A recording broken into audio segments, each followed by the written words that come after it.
বাংলাদেশের 23তম রাষ্ট্রপতি পদে বিএনপির মনোনীত প্রার্থী মির্জা ফখরুল ইসলাম আলমগীর সংখ্যাগরিষ্ঠতার সুবাদে তিনিই হতে যাচ্ছেন রাষ্ট্রপ্রধান। তিনি রাষ্ট্রপতি হওয়ায় অনেকগুলো পদ শূন্য হচ্ছে। বিএনপি মহাসচিবের পদ, স্থানীয় সরকার মন্ত্রীর পদ এবং ঠাকুরগাঁও 1 আসনের সংসদ সদস্য পদ, এই 3টি আসনেই এখন নতুন করে হিসেব নিকেশ চলছে। ফেব্রুয়ারিতে নির্বাচনের সময় মির্জা ফখরুল নিজে বলেছেন, এটাই আমার শেষ নির্বাচন।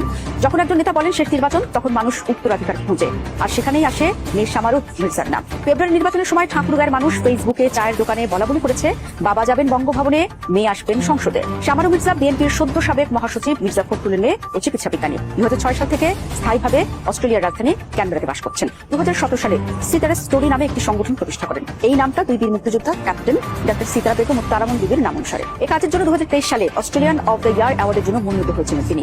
বয়স 44 বছর, এক কন্যা সন্তানের জননী। তিনি রাজনীতিবিদ নন, তিনি সিনিয়র সায়েন্টিস্ট, একই সাথে অ্যাক্টিভিস্ট। জানুয়ারিতে তাকে দেখা গেছে ঠাকুরগাঁও সদরের রুহিয়া এলাকায় বাবার জন্য ভোট চাইতে। প্রবাসে থাকলেও নির্বাচন উপলক্ষে নিজ এলাকায় অবস্থান করছিলেন। তার মুখে ছিল সেই আবেগ ঘন লাইন, বাবার শেষ নির্বাচন। বাস্তবে শেষ নয়, রাষ্ট্রপতি নির্বাচনটিও করতে হচ্ছে মির্জা ফখরুলকে। ঠাকুরগাঁও 1 আসন উপনির্বাচনের তফসিল এখনো হয়নি, কারণ আসনটাই এখনো শূন্য হয়নি। ফখরুল রাষ্ট্রপতি হবেন 20 আগস্ট, এরপর আসন শূন্য হবে, আর তারপর 90 দিনের মধ্যে ভোট। বিএনপি থেকে বা শামারুফ নিজের থেকে এখন পর্যন্ত এই নিয়ে কোনো কথা বলা হয়নি, কিন্তু কিছু বিষয় এর মধ্যে আলোচনা এসেছে। গত কয়েকদিন ধরে শামারুফ মির্জা ফেসবুকে তার রাজনৈতিক কার্যক্রম, বিশেষ করে আওয়ামী লীগ সরকারের 15 বছরে তার তৎপরতার নানা ছবি পোস্ট করছেন। এসব নিয়ে কথা বলছেন, অনেকটা যেন তিনি কি কি কাজ করেছেন তা মানুষকে মনে করিয়ে দিচ্ছেন। ঠাকুরগাঁয়ে শামারুফের পরিবারের ভালো ঐতিহ্য আছে।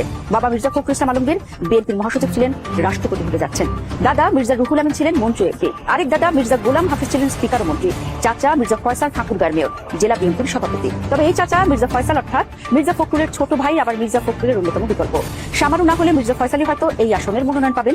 যদিও ডাক্তার শামারুফ মির্জা সরাসরি কোনো রাজনৈতিক দলের নেতা বা কর্মী নন, তিনি কোনো দলীয় পদে নেই, বিএনপির কোনো কমিটিতেও নেই। তিনি অস্ট্রেলিয়া প্রবাসী চিকিৎসা বিজ্ঞানী, অস্ট্রেলিয়ান ন্যাশনাল ইউনিভার্সিটি থেকে পিএইচডি। দেশের বাইরে থেকেও বাংলাদেশের গণতন্ত্র নিয়ে কাজ করেছেন। ডায়াসপোরা অ্যালায়েন্স ফর ডেমোক্রেসির সঙ্গে যুক্ত। নানা সময় কথা বলেছেন নারীদের রাজনৈতিক প্রতিনিধিত্ব কম হওয়া নিয়ে, মানবাধিকার ও ন্যায় বিচার বিষয়ে মতামত রেখেছেন।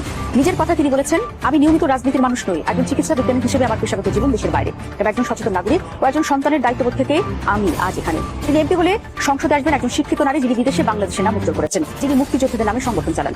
গল্পটা নিখুঁত, কিন্তু রাজনীতি গল্প চলে না, চলে সাংগঠনিক সিদ্ধান্তে। ঠাকুরগাঁও 1-এ বিএনপির অনেক ত্যাগী নেতা আছেন, তারা 17 বছর মাঠে ছিলেন, তারা কি সহজে আসন ছেড়ে দেবেন?